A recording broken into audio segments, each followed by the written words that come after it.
Very good evening everyone. चलिए बेटा start करने जाने हैं आप सभी के साथ जनवरी 2025 सीए इंटरमीडिएट एडवांस अकाउंटिंग की revision session with topic accounting standard 13।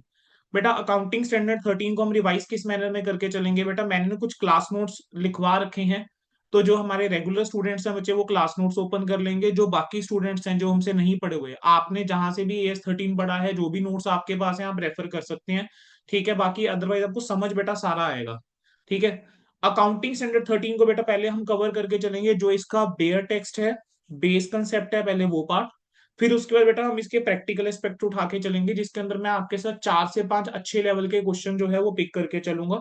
और आप लोगों को एक इंपॉर्टेंट क्वेश्चन की मैं लिस्ट दे दूंगा। जो मैंने क्वेश्चन दिए हैं इन टोटल मैं आपको 35 प्रैक्टिकल क्वेश्चन दे के चल रहा हूँ एक्स्ट्रा।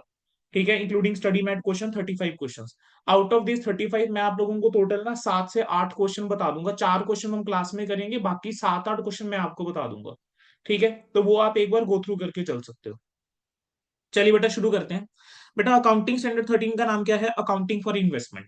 बेटा हर एक स्टैंडर्ड का एक ऑब्जेक्टिव होता है। इस स्टैंडर्ड का क्या ऑब्जेक्टिव है? ये स्टैंडर्ड बताता है कि किस तरीके से इन्वेस्टमेंट को डील करके चलेंगे फाइनेंशियल स्टेटमेंट में, अकाउंटिंग कैसे करके चलेंगे बेसिकली उसकी, और उसका डिस्क्लोजर कैसे करके चलेंगे। स्कोप की अगर हम बात करके चलें बेटा, अकाउंटिंग स्टैंडर्ड 13 ना 4 चीजों के साथ डील नहीं करके चलता। MCU के परस्पेक्टिव से बेटा आपको ये पता होना चाहिए। अकाउंटिंग स्टैंडर्ड 13 बेटा डील नहीं करता जो भी आपकी इनकम होती है फ्रॉम इन्वेस्टमेंट, यानी इंटरेस्ट, डिविडेंड, रेंटल एक्सेट्रा।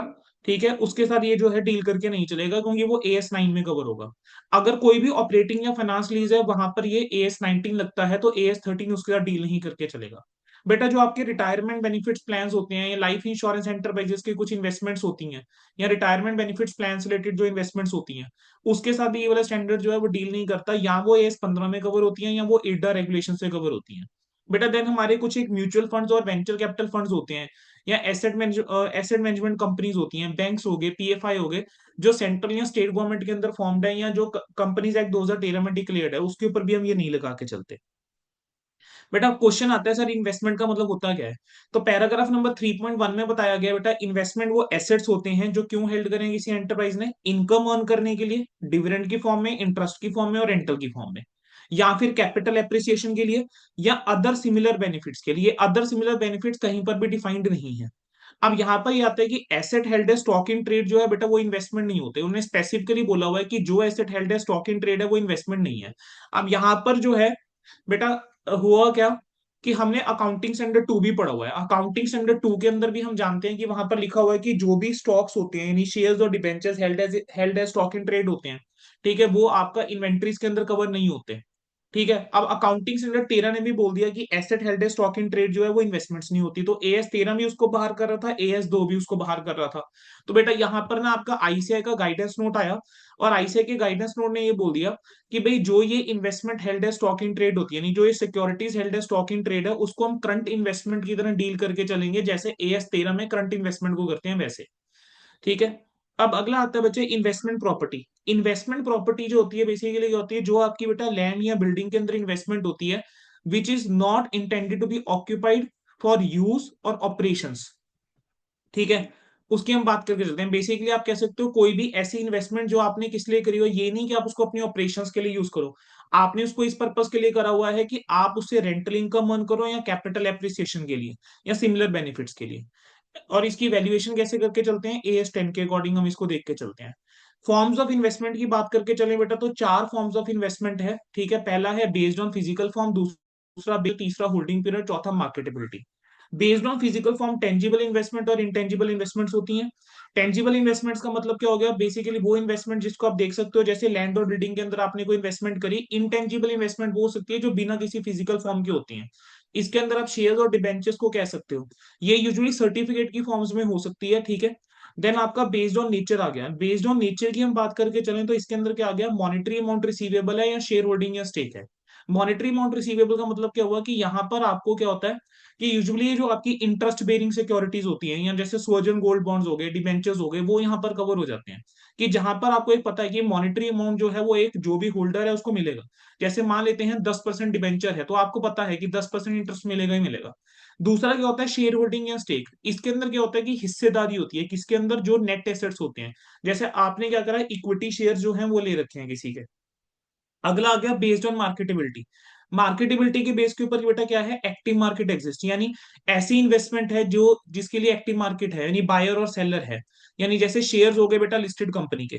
और no active market exist, no active market exist का मतलब क्या हुआ कि जैसे शेयर्स हो गए बेटा एक प्राइवेट लिमिटेड कंपनी के। प्राइवेट लिमिटेड की कंपनी जो शेयर्स हैं वो यूजुअली ट्रेड नहीं होते हैं। जैसे मान लेते हैं प्राइवेट लिमिटेड कंपनी है, दो डायरेक्टर्स हैं, वही दोनों शेयर होल्डर हैं, 1 लाख की कैपिटल है, 50,000 एक के पास है, 50,000 दूसरे के पास है, 50,000 रुपए के शेयर्स, तो वो ट्रेड नहीं होंगे, वो मार्केटेबल नहीं है हमारे पास। लेकिन जो सबसे इंपॉर्टेंट आता है वो आता है होल्डिंग पीरियड के बेस के ऊपर। होल्डिंग पीरियड के बेस के ऊपर हम क्या कहते हैं, इन्वेस्टमेंट जो बेटा बाय इट्स नेचर रेडिली यूटिलाइजेबल है, और जो इंटेंडेड है कि उसको हेल्ड करा गया for more than 1 year from the date of acquisition. ठीक है, जिसको हेल्ड करा गया है for not more than 1 year of acquisition, उसको हम करंट इन्वेस्टमेंट बोले जाते हैं। बेसिकली बेटा बात किसके ऊपर होती है, इंटेंशन के ऊपर बात है, इतना ध्यान रखना। अगर इंटेंशन है कि 1 साल से ज्यादा होल्ड नहीं करके चलेंगे तो वो आपकी करंट इन्वेस्टमेंट है, अदरवाइज क्या है, लॉन्ग टर्म इन्वेस्टमेंट है। अब ये क्लासिफिकेशन जरूरी क्यों है, क्योंकि हमारा ट्रीटमेंट चेंज हो जाता है, मेजरमेंट कैसे करके चलेंगे। अब उसके अंदर सबसे पहले आता है कॉस्ट ऑफ इन्वेस्टमेंट, रिकॉग्निशन और मेजरमेंट। रिकॉग्निशन की बात करके चलते हैं।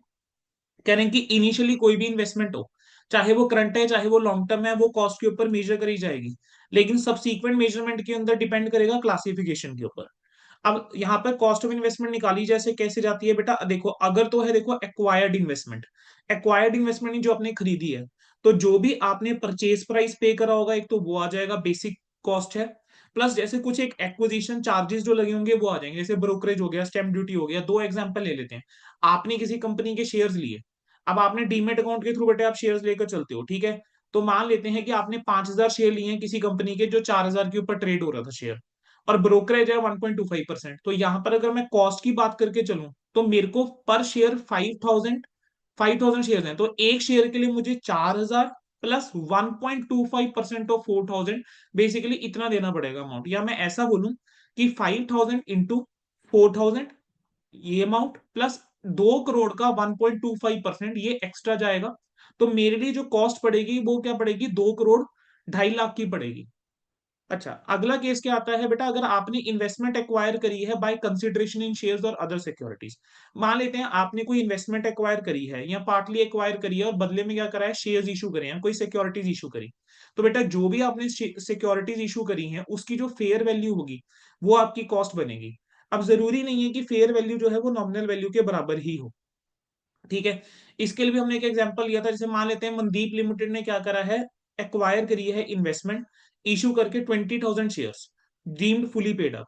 अब डेट ऑफ एक्विजिशन पे क्या है, ऑफ इन्वेस्टमेंट, जो शेयर्स हैं मान लेते हैं वो ट्रेड हो रहे थे किसके ऊपर, 500 पर शेयर के हिसाब से, और फेस वैल्यू उसकी 100 थी।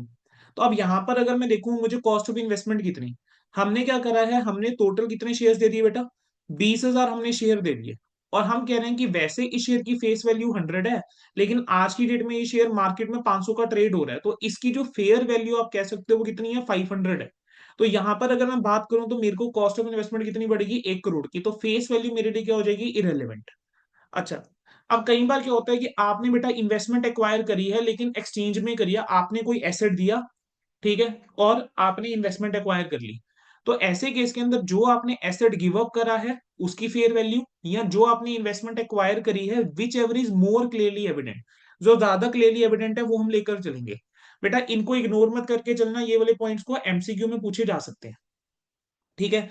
जैसे एग्जांपल के तौर पर बेटा जसदेव लिमिटेड ने एक्वायर करी है investment by handling over a part of machinery, एक मशीन दे दी, ठीक है, सेलर को, और 37,000 बेटा कैश में पे कर दिए। कह रहे हैं मशीन की जो बुक वैल्यू थी वो 36,000 पे थी, और नेट रियलाइजेबल वैल्यू उस दिन 15,000 की थी, यानी आपकी किताबों में आप कह रहे हो 36,000 रुपए की मशीनरी थी उस दिन जिस दिन आपने दी, ठीक है। लेकिन अगर इसको हम बेचने जाते हैं तो इसकी एनआरवी सिर्फ 15,000 है, मिलेगा 15,000। आपने क्या करा, 37,000 साथ में क्या दिया है, कैश भी पे करा है।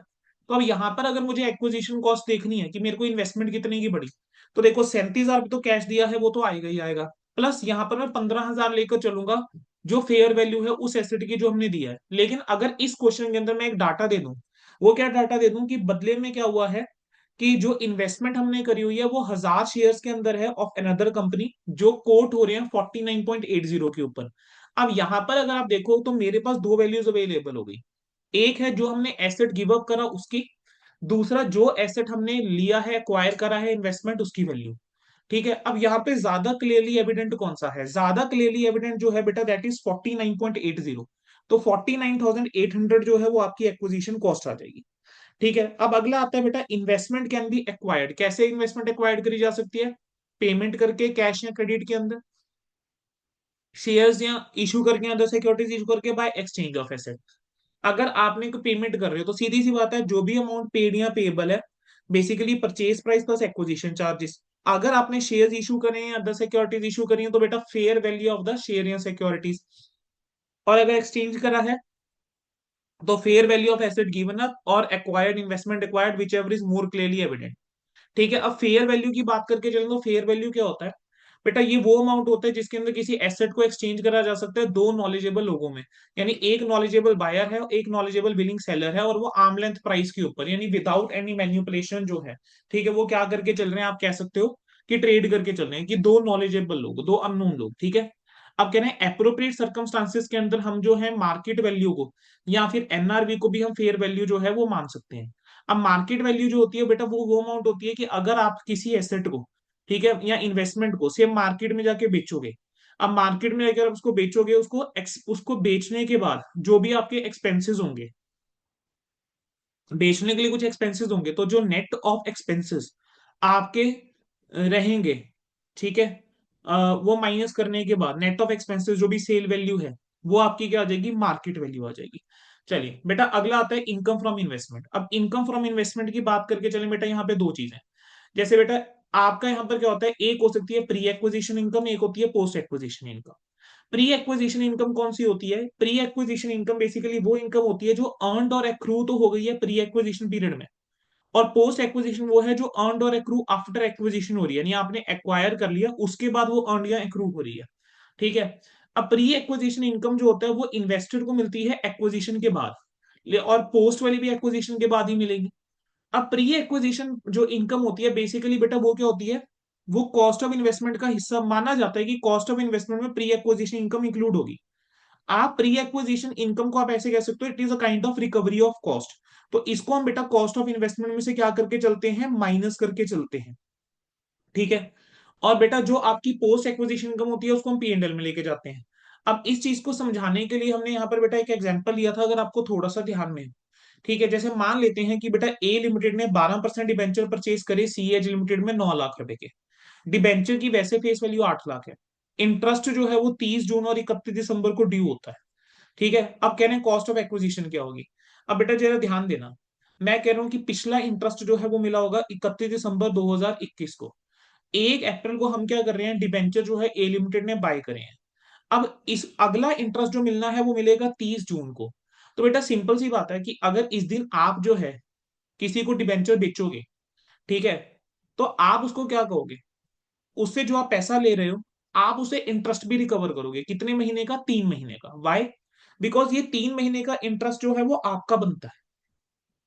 ठीक है, अगर आप होल्ड करके रखते हो 30 जून तक तो आपको इंटरेस्ट मिलता ना। कंपनी तो 30 जून को इंटरेस्ट उसको देकर चलेगी, ठीक है, जो कि 30 जून को होल्डर होगा इस डिबेंचर का। अब आपके पास 3 महीने डिबेंचर थे, तो आप अगर किसी को डिबेंचर दे रहे हो तो आप उससे 3 महीने का इंटरेस्ट भी लेकर चलोगे। ठीक है, तो आप उससे इंटरेस्ट रिकवर करके चलोगे।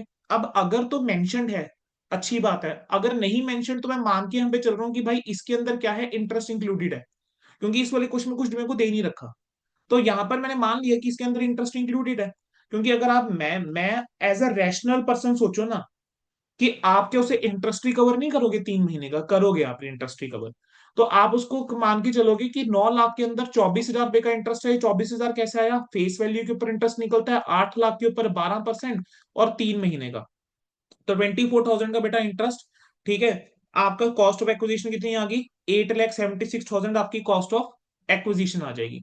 अब बाद में आपको बेटा ये इंटरेस्ट मिल ही जाना है। 30 जून को आपको 6 महीने का इंटरेस्ट जो है मिल जाएगा, जिसमें से 3 महीने का आइडली इंटरेस्ट आपका नहीं है, क्योंकि आपकी इनकम तो 3 महीने की है ना। बेटा अगली पॉइंट आता है बोनस इशू और राइट इशू। बेटा बोनस शेयर्स वो इशू होते हैं, जो वो शेयर्स होते हैं जो कंपनी एग्जिस्टिंग शेयर होल्डर को इशू करके चलती है फ्री ऑफ कॉस्ट, यानी बिना किसी पैसे के। बेटा कॉस्ट जो होती है बोनस शेयर्स की हमेशा नील होती है। इन्वेस्टर जो है वो कोई एंट्री रिकॉर्ड नहीं करेगा चलेगा, ठीक है, फॉर सेम, बट उसको इंक्रीज करनी चाहिए number of shares by number of bonus shares received. जैसे जितने भी आपके पास शेयर होंगे, मैंने यहाँ पे एग्जांपल आपको याद होगा क्लास में दिया था रिलायंस इंडस्ट्रीज वाला। रिलायंस इंडस्ट्रीज का बेटा जब मैंने स्टार्ट करी थी इन्वेस्टमेंट 2016 में, एक शेयर लिया था 1100 के आसपास का। 2018 में रिलायंस ने 1:1 में बोनस इशू करे, तो मेरे डीमेट अकाउंट के अंदर नंबर ऑफ शेयर हो गए दो, लेकिन मेरी एवरेज जो रही वो 1100 ही रही। मतलब मेरे पास टोटल कॉस्ट जो रही वो 1100 ही रही, और एवरेज कितनी हो गई थी 550 की। राइट शेयर्स कौन से शेयर्स होते हैं बेटा? जहां पर एक कंपनी बेटा कैपिटल रेज करना चाहती है, तो वो क्या करती है, एग्जिस्टिंग शेयर होल्डर को शेयर इशू करती है, कर सकती है by at a price which is lower than the market price. तो मार्केट प्राइस में से मान लो मार्केट में रेट चल रहा है शेयर का 50 रुपए, कंपनी कहती है एग्जिस्टिंग शेयर होल्डर्स को कि भी हम तुम्हें राइट शेयर दे रहे हैं, आप 40 रुपए में हमसे ही खरीद सकते हो। तो बेटा जो भी शेयर होल्डर इंटरेस्टेड होंगे, ठीक है, वो इसको क्या कर सकते हैं, एक्वायर कर सकते हैं। अब यहां पर बेटा क्या होता है, दो चीजें होती हैं, एक होता है कम राइट मार्केट प्राइस, एक होता है एक्स राइट मार्केट प्राइस। कम राइट मार्केट प्राइस वो होता है जो राइट इशू से पहले का मार्केट प्राइस होता है, और एक्स राइट मार्केट प्राइस होता है जो आफ्टर राइट इशू होता है। बेटा जो ये राइट शेयर्स ऑफर करे जाते हैं, इसके अंदर तीन चीजें हो सकती हैं। पहला है कि राइट शेयर सब्सक्राइब कर लिए, यानी जो भी शेयर होल्डर है जिसको राइट्स दिए गए हैं कि आप शेयर कम प्राइस के ऊपर ले सकते हो, वो शेयर होल्डर क्या करता है, पैसे देकर कंपनी को शेयर्स ले सकता है। दूसरा होता है कि वो ना रिनाउंस कर देता है राइट, वो कहता है कि भाई मुझे जो है रिनाउंस कर दिया विदाउट एनी कंसिडरेशन, तो यहाँ पर कोई काउंटिंग ट्रीटमेंट नहीं होगा। और तीसरा ऑप्शन उसके पास होता है, वो राइट्स को क्या कर सकता है, बेच सकता है। यानी वो कह रहा है कि भाई मुझे राइट शेयर नहीं चाहिए, ठीक है, लेकिन वो ये राइट, बेसिकली बेटा वो राइट बेच रहा है, शेयर्स नहीं बेच रहा, राइट बेच रहा है। राइट कैसा, कि आप जो है क्या कर सकते हो, कम प्राइस के ऊपर शेयर ले सकते हो। ठीक है, सपोज करते हैं यहाँ पर एक बच्चे का एग्जांपल हम ले लेते हैं, से गगन। ठीक है बच्चे, अब मेरे पास क्या था, राइट शेयर बाय करने का ऑप्शन आया, ठीक है, कि मैं 40 में बाय कर सकता हूँ। अब गगन को इस कंपनी के शेयर चाहिए थे, तो मैं क्या करूंगा, गगन को राइट सेल कर सकता हूँ, और उस राइट के लिए मैं गगन से कुछ ना कुछ पैसे चार्ज कर लूंगा। ठीक है, मैंने उसको ये राइट सेल करा है कि वो कंपनी से 40 में क्या कर सकता है, शेयर बाय कर सकते हैं। और बेटा ये जो शेयर्स हैं, ठीक है, ये जो 40 है, ये क्या होता है आपका राइट प्राइस, राइट शेयर का प्राइस हो गया। यानी ये जो है ये किसको जाने वाला है, ये तो जाएगा कंपनी को। ठीक है, उसके अलावा बेटा मैं क्या करूंगा, जो मैं मान लो 2 रुपए में मैंने राइट सेल करा, तो ये 2 रुपए बेटा मेरी इनकम है। ठीक है, ये 2 रुपए क्या है, ये मेरी इनकम है। बोलो बेटा समझ में आ गया? चले आगे। अब कहते हैं कि जो राइट शेयर्स होते हैं वो सिर्फ एग्जिस्टिंग शेयर होल्डर को दिए जाएंगे at free of cost, but उसको शेयर नहीं दिया जाता, उसको राइट दिया गया है। ठीक है, शेयर होल्डर्स जो होते हैं उसको एक डिस्काउंटेड प्राइस देना होगा। अगर राइट आपने प्रिस्क्राइब सब्सक्राइब कर लिया, तो जो कॉस्ट होती है राइट की वो कैरिंग अमाउंट के अंदर ऐड हो जाएगी। अगर राइट शेयर सब्सक्राइब नहीं हुए हैं लेकिन सोल्ड हुए हैं बेटा मार्केट के अंदर, तो आपका सेल प्रोसीड्स जो होते हैं वो प्रॉफिट एंड लॉस अकाउंट के अंदर आप क्रेडिट करके चलोगे। अब यहाँ पर बेटा ये हमने एक एग्जांपल लिया था, this was an important example to understand. इसके अंदर क्या था बेटा, मान लेते हैं मिस्टर आयुष जो है उसके पास 100 इक्विटी शेयर्स हैं रिलायंस इंडस्ट्रीज के। रिलायंस इंडस्ट्रीज कहती है हम एक राइट शेयर इशू करेंगे फॉर एवरी 2 शेयर हेल्ड। अब कंपनी ने क्या करा है, शेयर्स जो है वो ऑफर करें डिस्काउंटेड प्राइस ऑफ 2500 के ऊपर, वेर एज मार्केट प्राइस जो है 2800 का है। कह रहे हैं कि इस टाइम पे 2800 मार्केट प्राइस है, कंपनी कहती है कि 2500 में तुम हमसे शेयर ले लो। अब यहां पर मिस्टर आयुष की बात करके चलें, तो उसको कितने राइट एक्वायर हो गए, उस पास 100 इक्विटी शेयर थे, 1 right share for every 2 share held, यानी वो 50 राइट शेयर जो है वो क्या कर सकता है, खरीद सकता है। अब यहां पर हमने पहला केस लिया कि उसने 50 के 50 राइट शेयर एक्वायर कर लिए। बेटा अगर 50 के 50 राइट शेयर उसने एक्वायर कर लिए, तो आयुष क्या करेगा, bank account debit to equity share, basically capital, basically उसके पास शेयर आ गए ना, sorry, investment in equity share, तो कंपनी के एंगल से एंट्री हो गई, इसके एंगल से entry, investment in equity share account debit to bank. ठीक है, और किस अमाउंट से एंट्री हो जाएगी, 50 मल्टीप्लाई बाय 2500। ठीक है, उसको 50 शेयर मिल रहे हैं और एक शेयर 2500 का मिल रहा है, तो 50 इंटू 2500, बेटा ये इसकी एंट्री कर बैठेगा केस नंबर 1 में। अब यहां पर हर्ष की किताबों में कोई एंट्री नहीं होगी। दूसरा केस, आयुष ने क्या करा, सारे के सारे राइट्स बेच दिए हर्ष को एट 100 ईच, एंड हर्ष ने एक्सरसाइज कर लिया राइट। अब यहां पर क्या हुआ है, आयुष ने खुद शेयर्स जो है वो सब्सक्राइब नहीं करे, उसने क्या करा, हर्ष को शेयर्स चाहिए थे, उसको राइट सेल कर दिया। तो इसको क्या मिल जाएंगे, पैसे मिल जाएंगे। अब 50 राइट्स हैं, तो बैंक अकाउंट डेबिट, ठीक है, into two profit and loss, क्योंकि ये जो इनकम है वो इसकी सेल ऑफ राइट से आएगी, ये बेटा पीएनएल के अंदर क्रेडिट होती है, अभी ऊपर हमने पढ़ा भी था। हर्ष अपनी किताबों में क्या एंट्री पास करेगा, अब हर्ष की जेब से बेटा 2500 तो वो कंपनी को देगा, प्लस 100 रुपीज वो मुझे दे रहा है, तो 2600 यानी आयुष को दे रहा है, तो 2600 का उसे एक शेयर पड़ा, तो वो कहेगा 2600 मल्टीप्लाई बाय 50, तो उसको कॉस्ट कितने की पड़ेगी, 130 की। ठीक है, अब तीसरा केस क्या था, तीसरे केस के अंदर था कि मान लेते हैं उसने 30 राइट सब्सक्राइब कर लिए और बाकी हर्ष को बेच दिए। ठीक है, अब अगर 30 उसने सब्सक्राइब करे हैं, जो सब्सक्राइब करे वो तो 30 × 25 उसकी इन्वेस्टमेंट हो जाएगी। बाकी 20 × 100 जो है, जो उसने राइट सेल करे, ये उसकी एंट्री हो जाएगी bank account debit to profit and loss. और हर्ष अपनी किताबों में क्या करेगा, 2600 रुपए के हिसाब से 20 शेयर्स की एंट्री रिकॉर्ड कर लेगा। ठीक है, ठीक है बच्चे, क्लियर है। अब कहते हैं कि देखो, यहाँ पर बेटा एक एक्सेप्शन है, no this is important, this is very important from MCQ point of view also. ठीक है, कहेंगे जनरली क्या होता है बेटा, जो भी आपकी सेल प्रोसीड होती है राइट से, वो उसको हम इनकम की तरह रिकॉग्नाइज करके चलेंगे और पीएनएल के अंदर ट्रांसफर करके चलेंगे। लेकिन बेटा अगर इन्वेस्टमेंट जो है वो एक्वायर करी गई थी कम राइट बेसिस के ऊपर, कम राइट बेसिस का मतलब क्या होता है, यानी राइट इशू से पहले वाला प्राइस। और होता क्या है कि राइट इशू होते ही से मार्केट वैल्यू जो है वो इन्वेस्टमेंट की गिर जाती है और वो कॉस्ट के नीचे भी आ जाती है इमीडिएटली आफ्टर राइट इशू। तो कह रहे हैं उस केस में जो भी आपके राइट को सेल करके पैसा आया था वो कॉस्ट ऑफ इन्वेस्टमेंट में क्रेडिट होना चाहिए to bring the carrying amount to market value. अब इस चीज को समझने के लिए एग्जांपल, ए लिमिटेड ने एक राइट शेयर इशू करा है for every 2 share held in a company and right can be exercise by member on और बिफोर 30 जून। कंपनी ने कहा 50 में तुम शेयर ले सकते हो। मिस्टर एक्स के पास 1000 शेयर थे हिमानी लिमिटेड के अंदर, और 30 अप्रैल को मिस्टर एक्स ने सारे के सारे शेयर बेच दिए 60 रुपए के हिसाब से along with 500 rights to mister Y. अब 30 मई को मिस्टर एक्स ने क्या करा है, सारे राइट्स बेच दिए 6000 में। यानी एक्स ने क्या करा है, वाई को कम राइट बेसिस के ऊपर शेयर्स बेचे थे। वाई ने क्या करा, आगे जाके बेटा ये राइट जो है वो बेच दिया, सोल्ड कर दिए 6000 में। कह रहे हैं कि आपकी जनरल एंट्री क्या होगी, अगर मार्केट वैल्यू जो है वो राइट इशू के पास 55 है, 53 है, 60 है। चलो सबसे पहले अगर मैं कॉस्ट ऑफ इन्वेस्टमेंट की बात करके चलूं, 1000 शेयर है और 60 रुपीज के हिसाब से बेचा है, तो 1000 × 60 इज 60,000। ठीक है, तो अब यहाँ पे वाई की किताबों में बात करके चलें, देखो उसको इन्वेस्टमेंट तो पड़ ही रही है 60,000 रुपए की, तो इन्वेस्टमेंट टू बैंक ये तो हर केस में एंट्री जानी जानी है। अब हुआ क्या, राइट इशू होते ही जो वैल्यू रहेगी वो रहेगी 55।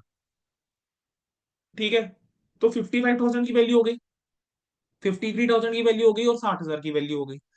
अब यहां पर क्या हुआ कि हमें कॉस्ट पड़ी थी 60 की, लेकिन राइट इशू होते ही क्या हुआ कि जो वैल्यू गिर गई वो कॉस्ट से भी नीचे आ गई, और कितने से नीचे आ गई, 5,000 से। तो वो एक कंसेप्ट ये कहता है, एक्सेप्शन ये कहती है कि अब ये जो आपने राइट बेच के 6,000 आपके पास आए थे ना, अब आप इस 6,000 को ना क्या करोगे, पीएनएल में नहीं लेके जाओगे। आप इस 6,000 में से टू द एक्सटेंट जो रिडक्शन हुई है, 5,000 आप ले जाओगे किसके अंदर, इन्वेस्टमेंट को, इन्वेस्टमेंट को क्रेडिट करके चलोगे। ठीक है, और बाकी 1,000 आपका पीएनएल में चला जाएगा। तो एंट्री हो जाएगी bank to investment to PNL. तो basically you will reduce the carrying amount of investment by the amount of the proceed जो आपको राइट्स को बेच कर आए थे। ठीक है, अब दूसरे केस में क्या हुआ कि 53,000 वैल्यू रह गई, लेकिन आपके पास तो क्या था, 6,000 ही आए थे राइट को बेच के। तो आप 6,000 तक ही नीचे लेकर जा सकते हो इन्वेस्टमेंट की वैल्यू को। तीसरे केस के अंदर इन्वेस्टमेंट की वैल्यू गिरी नहीं थी, तो यहां पर पूरा का पूरा अमाउंट पीएनएल में जाएगा। तो एमसीक्यू में बेटा ये चीज पूछ सकता है। अच्छा, अब बात करके चले सबसीक्वेंट मेजरमेंट की। सबसीक्वेंट मेजरमेंट के अंदर कहता है डिपेंड करता है क्लासिफिकेशन के ऊपर, कि अगर करंट इन्वेस्टमेंट या लॉन्ग टर्म इन्वेस्टमेंट है। कहना अगर करंट इन्वेस्टमेंट है तो कॉस्ट या fair value which ever is lower. बेटा एक बच्चे ने गड़बड़ करी हुई थी टेस्ट के अंदर, उसने लिखा हुआ था कॉस्ट और fair market value which ever is lower. ध्यान रखना फेयर मार्केट वैल्यू वर्ड नहीं है, फेयर वैल्यू वर्ड है, फेयर मार्केट वैल्यू लिखा होगा मार्क्स नहीं मिलेंगे। लॉन्ग टर्म इन्वेस्टमेंट जो है वो ऑलवेज एट कॉस्ट होता है। लेकिन यहां पर एक एक्सेप्शन है, क्या एक्सेप्शन है, कि अगर मान लीजिए जो डिक्लाइन है, ठीक है, वो अदर देन टेम्परेरी वाला है, तो परमानेंट डिक्लाइन है, यानी तो उस केस में आप वैल्यू को क्या करके चलोगे, रिड्यूस करके चलोगे।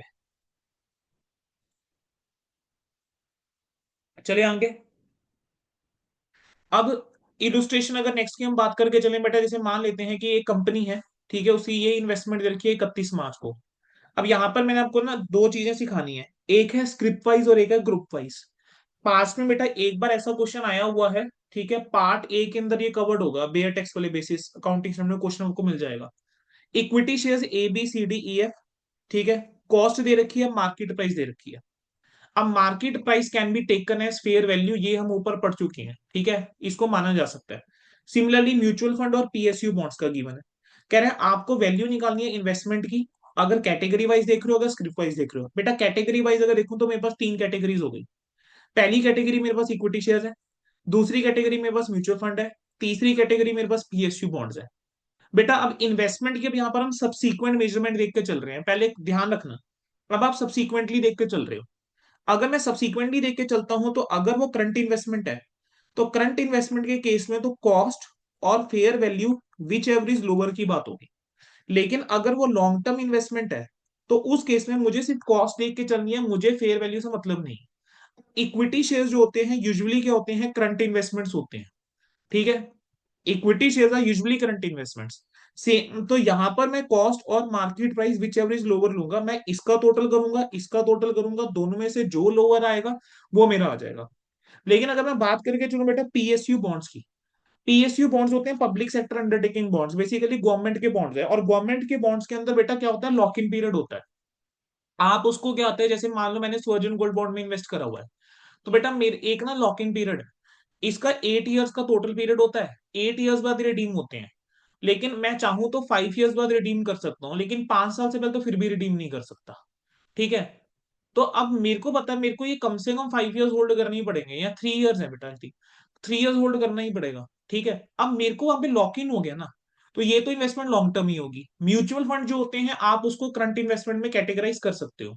ठीक है, तो यहाँ पर loss lower of cost and fair value, यहाँ पर भी lower of cost and fair value. ठीक है, लेकिन पीएसयू बॉन्ड्स हमेशा कॉस्ट के ऊपर ही रहेंगे।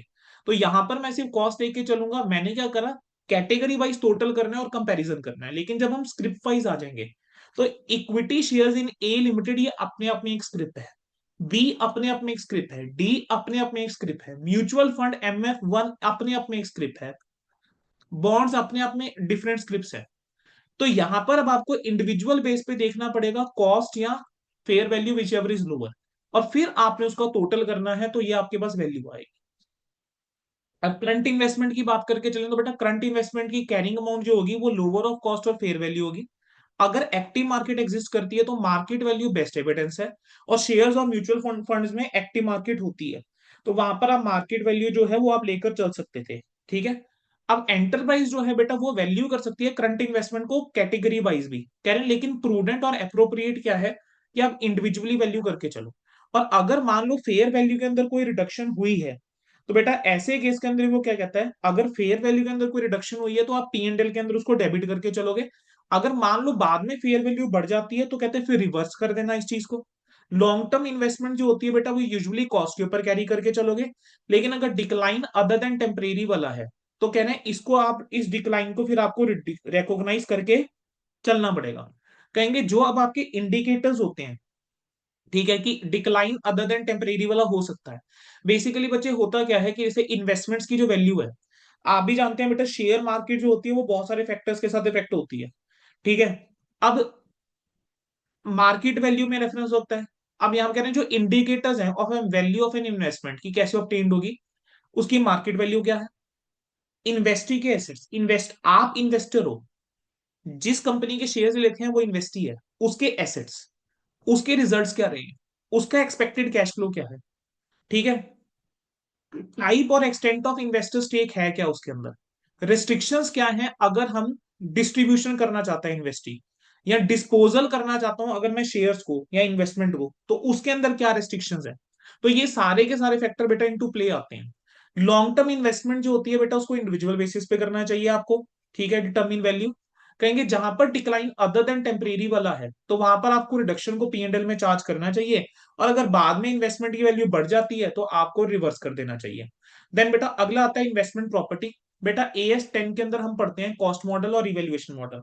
तो कह रहे हैं इन्वेस्टमेंट प्रॉपर्टी को आपको कॉस्ट मॉडल के अकॉर्डिंग क्या करना चाहिए, अकाउंटिंग करनी चाहिए, जैसे AS10 बोलता है। ठीक है, देन बेटा इसके बाद नेक्स्ट आपके पास क्या आता है, डिस्पोजल ऑफ इन्वेस्टमेंट। अब डिस्पोजल ऑफ इन्वेस्टमेंट की हम बात करके चलें, बेटा जब भी आप किसी इन्वेस्टमेंट को बेचोगे तो उसके ऊपर प्रॉफिट या लॉस होगा। जो भी आपका प्रॉफिट या लॉस होगा वो कैसे निकलेगा, जो भी आपकी सेल प्रोसीड रहती है नेट ऑफ एक्सपेंसेस, उसमें से आप कैरिंग अमाउंट माइनस कर दीजिए। अगर मान लो आपने पूरी इन्वेस्टमेंट को नहीं बेचा, एक पार्ट ऑफ इन्वेस्टमेंट को बेचा है, तो हमें जो वैल्यू निकालनी चाहिए वो एवरेज बेसिस के ऊपर निकालनी चाहिए, ना कि फीफो और लीफो मेथड को यूज करके। ठीक है, लेकिन अगर क्वेश्चन के अंदर बेटा किसी क्वेश्चन के अंदर स्पेसिफिकली बोल दिया गया है कि आपको फीफो फॉलो करना है या आपको लीफो फॉलो करना है, तो ऐसे केस के अंदर बेटा आप फीफो या लीफो जो है वो आप फॉलो करके चलोगे। ठीक है, एग्जाम्पल के ऊपर यहाँ पर आपको समझाया था कि मान लेते हैं कि 70,000 इक्विटी शेयर एक्वायर करे हुए हैं येस बैंक के, आपको डिटेल दे रखी है, 28 जून को एक्वायर करे, 10 सितंबर को, 31 अक्टूबर को, और इनकी टोटल वैल्यू कितनी होगी, 12,60,000 70,000 शेयर।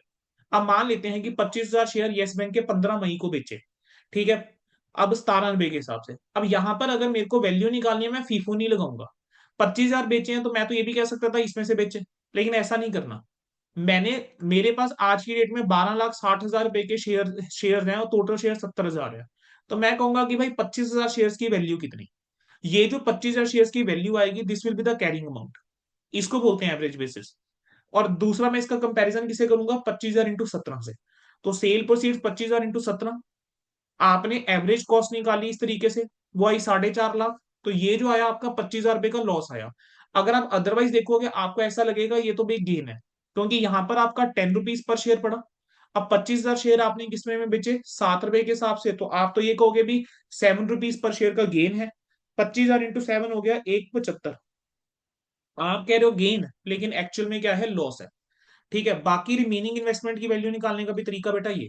तो आपकी एंट्री क्या हो जाएगी, bank account debit, loss on sale of investment account debit to investment in Yes Bank limited. अगला पॉइंट आता है बेटा रिक्लासिफिकेशन का।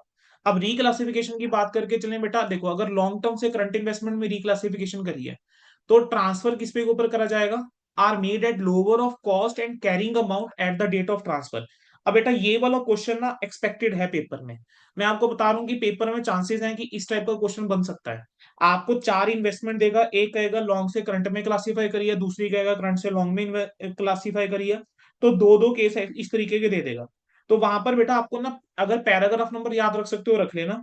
अगर लॉन्ग टर्म से करंट में जा रहे हैं तो 23 है, करंट से लॉन्ग टर्म में जा रहे हैं तो 24 है। ठीक है, अब यहां पर लैंग्वेज क्या है, लैंग्वेज ये है कि अगर लॉन्ग टर्म इन्वेस्टमेंट से करंट के अंदर आप जा रहे हो, ठीक है, तो transfer will be made at cost and carrying amount at the date of transfer. ठीक है, cost and carrying amount at the rate of transfer. और अगर करंट इन्वेस्टमेंट से लॉन्ग टर्म में जा रहे हैं तो transfer will be made at lower of cost और फेयर वैल्यू। अब बच्चे क्या गड़बड़ कर देते हैं, लॉन्ग टर्म के अंदर यहां पर फेयर वैल्यू लिख देंगे, यहां पर क्या लिख देंगे, फेयर वैल्यू की जगह कैरिंग अमाउंट। वही क्वेश्चन बेटा गड़बड़ हो जाएगा, फिर वो आगे सारा क्या हो जाएगा, जीरो हो जाएगा। ठीक है, तो यही वर्डिंग लिखनी है, cost and carrying amount, cost और फेयर वैल्यू। ठीक है, यही वर्डिंग्स लिखनी है, बस इतना ध्यान रखना। ठीक है जी, क्लियर है जी। Okay sir. Yes sir. Yes sir. चलो ठीक है बच्चे। अब बेटा कंसेप्ट जो है AS13 के पूरे हो चुके हुए हैं। ठीक है, तो हम डिफरेंट डिफरेंट वीडियोस रख लेंगे। तो फर्स्ट वीडियो यहाँ पर एंड करते हैं, आई विल अपलोड दिस।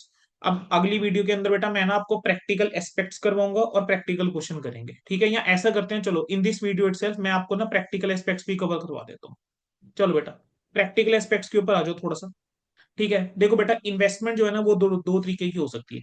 एक होती है फिक्स्ड इनकम बेरिंग सिक्योरिटीज, दूसरी होती है वेरिएबल इनकम बेरिंग सिक्योरिटीज। ठीक है, अब फिक्स्ड इनकम बेरिंग सिक्योरिटीज होती हैं और दूसरी कौन सी है, वेरिएबल इनकम बेरिंग सिक्योरिटीज।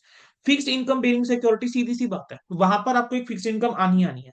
जैसे आपके क्या हो गए बेटा, डिबेंचर्स हो गए। पता है, अब जैसे 12% डिबेंचर है 1 लाख रुपए के, तो ये पता है कि 1 लाख के ऊपर 12% जो है वो मिलना ही मिलना है। ठीक है, 12% जो है वो सिग्निफाई क्या करके चल रहा है, रेट ऑफ इंटरेस्ट जो फेस वैल्यू के ऊपर आपको मिलेगा। इंटरेस्ट जो है 1 लाख का 12%, 12,000। वेरिएबल इनकम बेरिंग सिक्योरिटीज के अंदर क्या आ गया, जैसे इक्विटी शेयर्स ऑफ कंपनी हो गए, अब उसके अंदर कंपनी ने डिविडेंड डिक्लेयर करा, it could be interim dividend, final dividend. अब ब्रोकरेज का क्या ट्रीटमेंट होता है बेटा, at the time of acquisition और at the time of sale. बेटा जिस टाइम पे हम एक्वायर करते हैं ना तो ब्रोकरेज बेटा ऐड होती है। ठीक है, जैसे आपने, अगर आप में से कई बच्चे मान लो हो सकते हैं बेटा ऐसे हों जो स्टॉक मार्केट के अंदर डील करते हो। ठीक है, तो आपने अगर शेयर्स अगर आप बाई करते हो तो बेटा होता क्या है, उसके अंदर ब्रोकरेज लगकर आती है। आप मतलब जैसे मान लो 100 रुपए का शेयर है, ठीक है, से 1 रुपीज ब्रोकरेज है, तो 101 रुपए आपको पे करने पड़ेंगे एक शेयर के लिए। ठीक है, अब वही अगर मैं बात करके चलूं at the time of sale, तो सेल के टाइम पे क्या होता है बेटा, ब्रोकरेज कम कम होके आता है। मान लेते हैं मैंने कोई शेयर बेचा, तो बेटा मेरे अकाउंट में जो पैसे क्रेडिट होंगे ना वो ब्रोकरेज कटने के बाद क्रेडिट होंगे। ठीक है, अब इसी तरीके से बेटा कंसेप्ट है आपका कम इंटरेस्ट का और एक्स इंटरेस्ट का। कम का मतलब होता है विद, एक्स का मतलब होता है विदाउट, ठीक है। कम इंटरेस्ट कोटेशन मींस जो आपकी कोटेशन है that is cost plus interest, की उसके अंदर इंटरेस्ट इंक्लूडेड है। और एक्स का मतलब क्या होता है बेटा, एक्सक्लूडिंग, ठीक है। तो बेटा अगर कम इंटरेस्ट कोटेशन गिवन है और मुझे कॉस्ट निकालनी है, तो मुझे क्या करना पड़ेगा, जैसे मान लो कम इंटरेस्ट प्राइस है, उसके अंदर मैं ब्रोकरेज ऐड या लेस करूंगा, वो डिपेंड करेगा। अगर बाय करा है तो ब्रोकरेज ऐड होती है, सेल करा है तो ब्रोकरेज क्या होती है, लेस होती है, ठीक है। इंटरेस्ट लेस करूंगा तो मेरे पास क्या आ जाएगी, कॉस्ट आ जाएगी। लेकिन अगर एक्स इंटरेस्ट कोटेशन है, तो मुझे अगर कॉस्ट निकालनी है तो आई विल सिंपली ऐड और less brokerage as the case में भी। इंटरेस्ट कैसे निकलता है, nominal value into rate into divide by 100 into period by 12 months में या डेज में एज द केस में भी। अच्छा अगर क्वेश्चन साइलेंट है कि कम इंटरेस्ट है या एक्स इंटरेस्ट है, तब क्या मान के चल देना आप एक्स इंटरेस्ट मान के चलना, ठीक है। जो ऊपर मैंने एक क्वेश्चन लिया था that is a separate matter, लेकिन जब हम प्रैक्टिकल क्वेश्चन सॉल्व करेंगे ध्यान रखना कि आपने एक्स इंटरेस्ट जो है वो मान के चलना है। अच्छा अब जनरल एंट्रीज क्या होती है बेटा, इस चैप्टर के अंदर हम ना इन्वेस्टमेंट अकाउंट बना के चलेंगे। अब इतना ध्यान रखना दैट फॉर एवरी स्क्रिप्ट, इतना ध्यान रखना for every script a separate account is made. तो आपने मान लो जैसे जब परचेज करा, तो मैं यहां पर ना इन्वेस्टमेंट अकाउंट बनाऊंगा। इन्वेस्टमेंट अकाउंट जो मेरा बनेगा ना, उसके अंदर मल्टीपल कॉलम्स होंगे और उसमें एक कॉलम होगा इंटरेस्ट का। तो बेटा आपकी एंट्री क्या हो जाएगी, investment account debit, investment account debit to bank. अब थोड़ा सा ना सोचना यहाँ पे शुरू करना, क्योंकि अगर आप यहाँ पे विजुअलाइज नहीं कर रहे हो ना चीजें या सोच नहीं रहे हो इन दैट मैनर, तो बेटा फिर गड़बड़ है, ठीक है। अब आप एक चीज समझो, आपने क्या करा, किसी से डिबेंचर बाय करे, ठीक है जी। आपने क्या करा बेटा, किसी से डिबेंचर बाय करे, या आप सेलर के एंगल से सोच के देखो, आप अगर किसी को डिबेंचर बेच रहे हो, ठीक है, चलो मैं एक ही ट्रांजेक्शन लेता हूं उसमें दोनों समझा देंगे। बेटा किसका एग्जांपल है, मान लेते हैं किसका, चलो सहज, ठीक है। सहज बच्चे, अब मान लेते हैं कि बेटा आपके पास कुछ डिबेंचर्स पड़े हैं और मैं वो डिबेंचर आपसे बाय कर रहा हूं, ठीक है। अब उन डिबेंचर्स के ऊपर इंटरेस्ट जो मिलता है वो मिलता है 30 जून को और 31 दिसंबर को, और मैं आपसे डिबेंचर बाय कर रहा हूं 1 अप्रैल को। तो लास्ट इंटरेस्ट मिला होगा पिछली 31 दिसंबर को। बेटा जब जरा सोच के बताना, जब आप मेरे को इन्वेस्टमेंट बेचोगे, क्या आप मेरे से ये 3 मंथ्स का इंटरेस्ट लोगे या नहीं लोगे, 3 मंथ्स का इंटरेस्ट लोगे। Yes sir. तो मैंने जब परचेज करी, तो मैं ऐसा कहूंगा ना कि भाई देखो मेरे को जो इन्वेस्टमेंट पड़ी है उसमें मैंने इन्वेस्टमेंट के लिए इतना पे करा, यानी जो कॉस्ट मेरे को पड़ी, और 3 महीने मैंने इंटरेस्ट का पे करा। जो 3 महीने इंटरेस्ट के लिए दिए वो इन्वेस्टमेंट अकाउंट इंटरेस्ट कॉलम के अंदर जाएंगे। यानी जिस एक्रूड इंटरेस्ट है वो कब तक का, till the date of purchase, ये इन 3 महीने का। अब जब आपने सेल करी, तो आपने कुछ अमाउंट में से इन्वेस्टमेंट के लिए लिया है और बाकी आपने में से इंटरेस्ट का लिया है। जो इंटरेस्ट का लिया है वो इन्वेस्टमेंट अकाउंट के अंदर क्रेडिट होगा इंटरेस्ट कॉलम में, ठीक है। अब मेरे को जब इंटरेस्ट मिल जाएगा वो मिल जाएगा 30 जून को। अब मुझे जब बेटा वो इंटरेस्ट मिलेगा, जरा प्रैक्टिकली चीज सोच के देखो, मेरे को तो इंटरेस्ट मिलेगा 6 महीने का, लेकिन उस 6 महीने में मेरी इनकम तो 3 मंथ्स की ही है, क्योंकि मैं डिबेंचर होल्डर 1 अप्रैल से ही था। तो मेरी इनकम जो है वो कितने की है, 3 महीने की ही है। 3 महीने की इनकम आपकी है, लेकिन आप मेरे से इनकम रिकवर कर रहे हो। क्यों रिकवर कर रहे हो, क्योंकि अब कंपनी तो मुझे देगी 6 महीने का इंटरेस्ट, ठीक है। अब वो मेरी इनकम है नहीं, तो हम क्या कर देते हैं, उसको कॉस्ट ऑफ इन्वेस्टमेंट को क्या करते हैं, रिड्यूस करके चलते हैं, ठीक है। तो इन्वेस्टमेंट अकाउंट में बेसिकली वो क्रेडिट कर दी जाती है प्री वाली, समझ में आया, बाय प्री वाली, जो प्री इनकॉर एक्विजिशन इनकम होती है क्यों माइनस होती है। अच्छा अब जब इंटरेस्ट मिलेगा एंट्री क्या होती है, usually bank to investment. Definitely अगर प्री एक्विजिशन होगा ठीक है, तो वो वाला आपका चला जाएगा कॉस्ट वाले कॉलम के अंदर। अब प्रॉफिट हुआ तो एंट्री क्या हो जाएगी, investment to P and L. Loss होगा तो एंट्री क्या हो जाएगी, profit and loss to investment. Done है। तो बेटा ये जो है आपके क्या थे कंसेप्ट से। अब अगर समझना है प्रैक्टिकल वाले क्वेश्चन चीजों को, तो उसका बेस्ट तरीका एक ही है कि वो समझा जाता है क्वेश्चंस के थ्रू, ठीक है। तो अब हम बेटा इस वाले पार्ट को यहां तक रखेंगे, एंड विद इन 5 मिनट्स बेटा I am starting with the questions. तो आप लोगों से जो फाइल शेयर करी है मैंने, वो आप अपने सामने ओपन कर लेंगे, ठीक है, नहीं तो स्क्रीन से क्वेश्चन देख लेंगे। और जो बच्चे बेटा हमारे स्टूडेंट नहीं है, जिनके पास ये फाइल्स नहीं है, आप मुझे क्या कर सकते हैं, व्हाट्सअप कर लेना, मैं आप लोगों के साथ फाइल शेयर कर दूंगा, मैं अपना नंबर जो है वो डिस्क्रिप्शन में डाल दूंगा, आप मेरे साथ मुझे व्हाट्सअप कर लीजिएगा। चलो बेटा, हम इस वाली रिकॉर्डिंग को एंड कर रहे हैं। किसी ओके सर। बच्चे का कोई डाउट बेटा? No sir. हाँ जी बच्चे की नहीं, ओके, समझ आ गया बेटा सभी को? Yes sir. Yes okay sir. जी। यस। ओके।